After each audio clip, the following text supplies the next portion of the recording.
Heyo at Hematu. Yeah. Sorry about that. I have a habit of slipping back into the Planco language. It's good to finally meet you in person. I'm Bernard. Hello there. From that rosy, fresh face of yours, I'm guessing you're Bernie's new hire. Good. Now, I hope you're ready to ditch your diploma because we're about to get really hands-on. But before we begin the real work, how about we familiarize you with the zoo by learning how to fly around it and visiting some of our beautiful animals? We'll start by popping over and having a look-see at the grizzly bears in their habitat. Did you know that grizzly bears, also known as Ursus arctos horribilis, can hibernate for up to 7 months a year? Oh, but then again, given the chance, I think a lot of people would do that too. Select one of the bears and you'll bring up its information panel.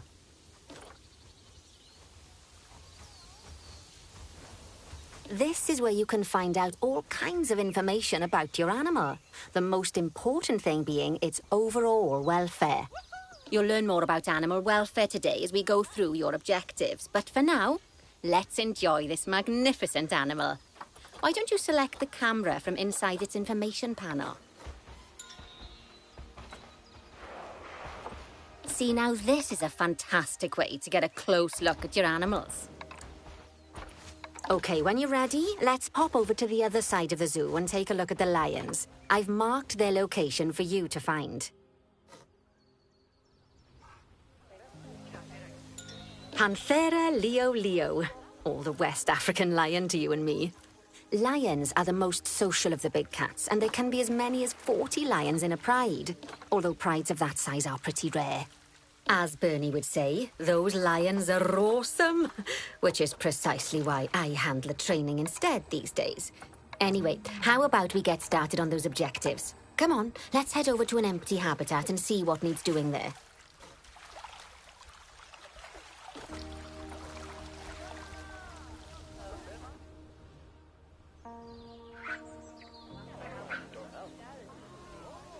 As you can see, it's a lovely space for animals, but it's missing a certain something. Well, 2 somethings. Warthogs. So I'd like you to adopt a pair of them. To adopt animals, we need to open the animal market, which is in the animal trading section.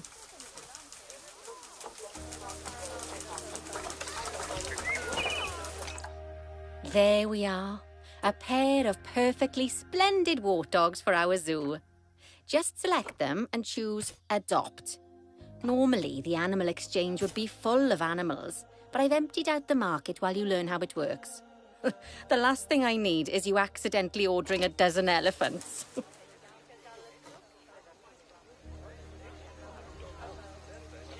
When you adopt an animal, it's automatically placed in the trade centre, where they're held until you're ready to move them into their habitat, which, as it happens, you are. So how about you move them into their new home?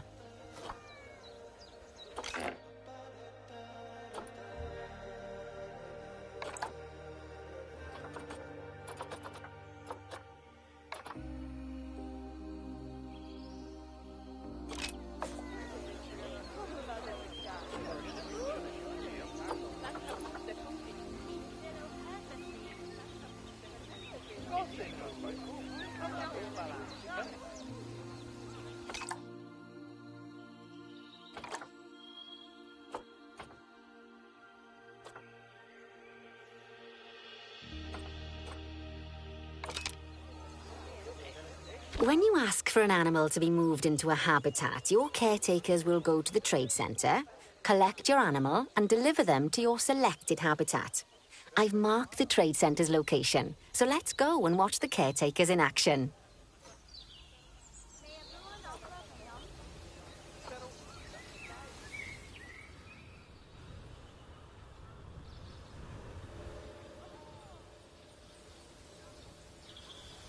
Well, as you can see, those caretakers don't hang about. They'll move those animals to their destination as fast as possible.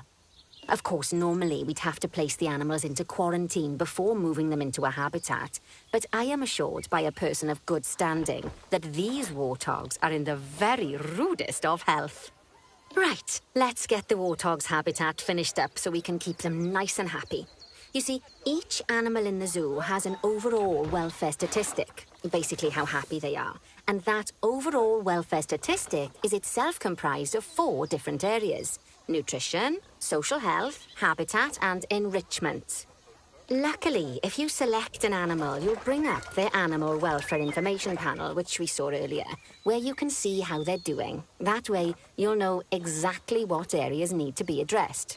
Don't worry if that's a lot to remember. You can always check the Zoopedia for more information. Let's start by making sure we're taking care of the warthog's nutrition welfare. To do this, we'll need to place a food station and a drinking station. Now, each animal requires a different type of feeding station. And for the warthogs, it's a small feeding trough. So let's add one of those and a water bowl.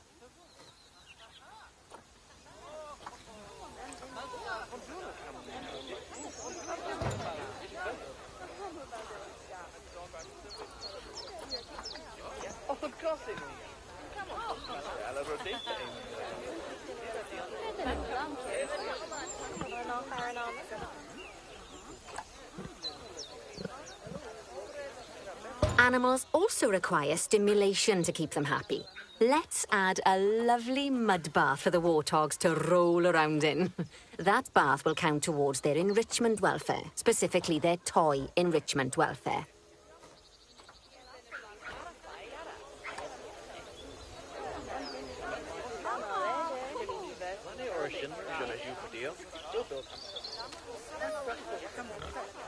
Oh, nice work. You've got a knack for this, I see.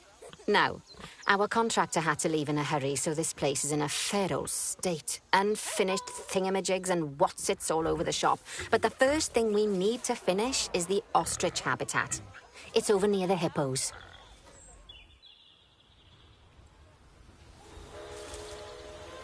Oh, before we actually start building our ostrich habitat, let's pause time for a moment.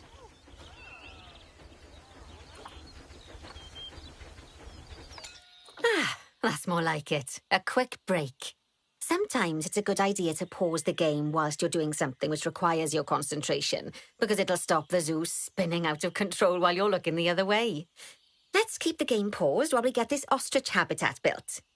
Okay, job number 1 here is to add a habitat gate before we complete the barrier. Every habitat needs a habitat gate.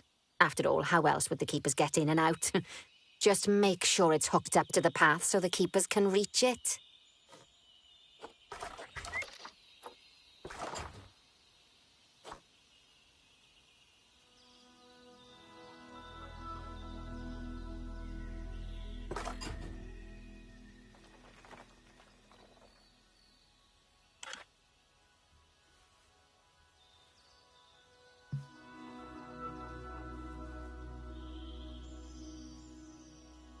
Right, let's complete the perimeter barrier so we can adopt us some ostriches.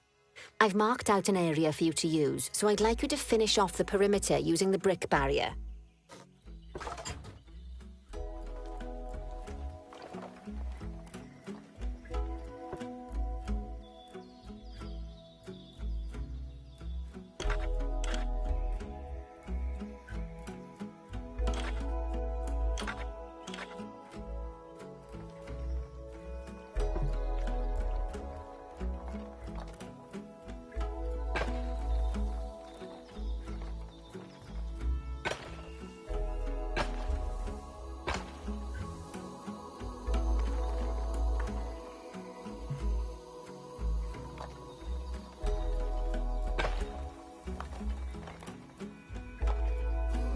Good work! Remember, before you can place animals in any habitat, it has to have a full loop of connected barrier.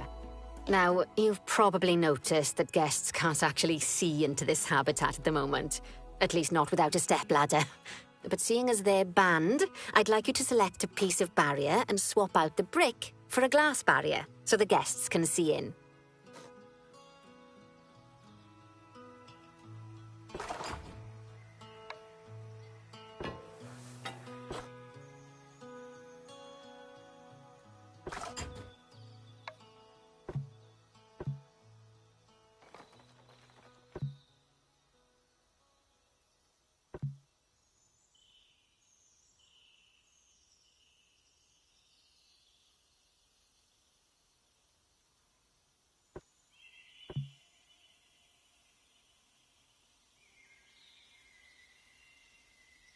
There we go.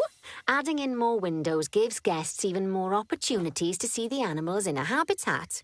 It's always best to make sure the guests can get a good view into a habitat from the path they're walking on, because it makes them happy, and because this would be a pretty terrible zoo if they couldn't. The last thing we need to do is to add a donation box. You see, when guests enjoy the view of an animal, they'll make a donation. Just make sure you put them in easy-to-reach places, like near a viewing point.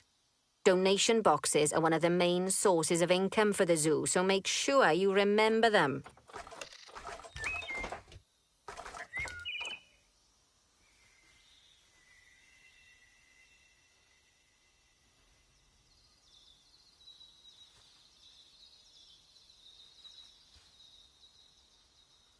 Now, before we adopt our ostriches, you should unpause time.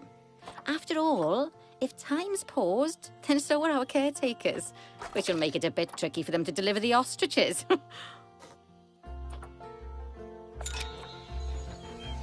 Oh, by the way, as well as pausing time, you can also speed it up. It'll run everything at 2 times and 5 times faster.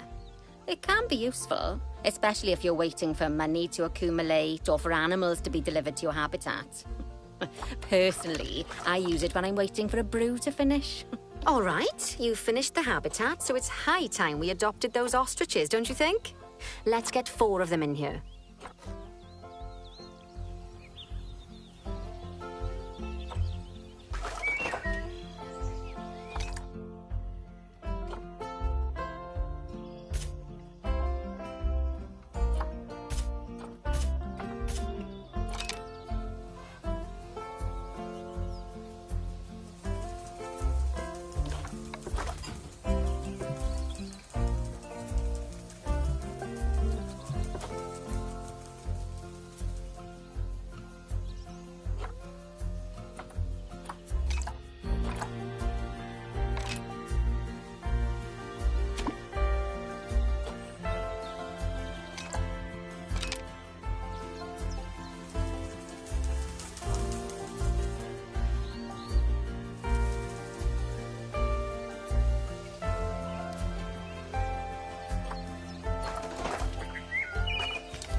Mom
time!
While we wait for them to be collected by the caretakers and brought to the habitat, you should get it ready for them. Add a suitable feeding station, water station, and an appropriate food enrichment item. It's often best to place things like enrichments and feeding stations near to the habitat perimeter so guests can get a really good view of the animals.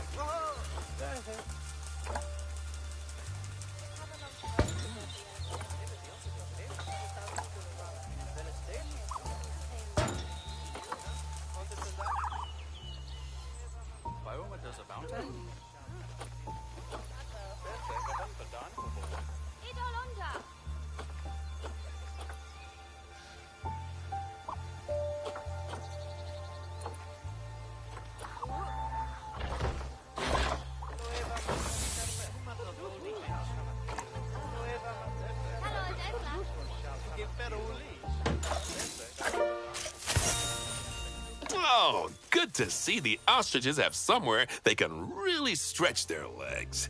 Did you know they can actually run at 43 miles per hour? Oh, heaven forbid they ever escape. The speed camera fines alone would bankrupt us.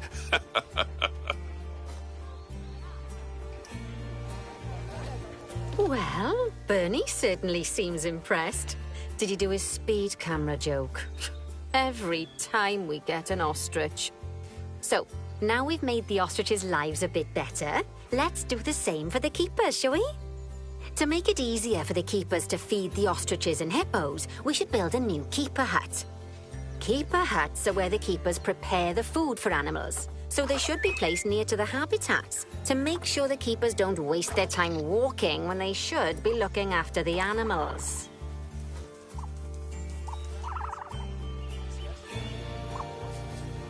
You'll need to rotate the keeper hut to get it to connect up to the path.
This keeper hut only has space for one keeper, but the larger keeper hut can allow multiple keepers to prepare food at the same time. Oh, but bear in mind that keeper huts and other staff facilities shouldn't be placed near to areas where there are lots of guests. Guests don't like seeing facility buildings, and it can affect their happiness. Negatively. In case that wasn't clear. Something that all facilities, shops, and a whole host of other objects need is power. And that obviously includes your newly built keeper hut. So let's place a transformer next to it, shall we?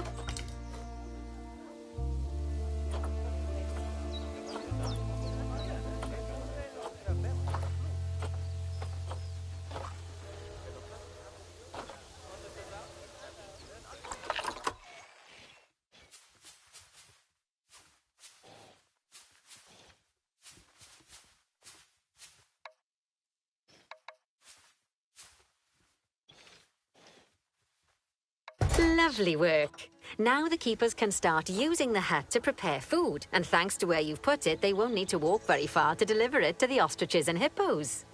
Let's get on to your next objective then. Bengal tigers. We want to adopt some, but I'm afraid there's nothing ready for them yet. Head on over to the plot of land I've marked out. It's not too far away.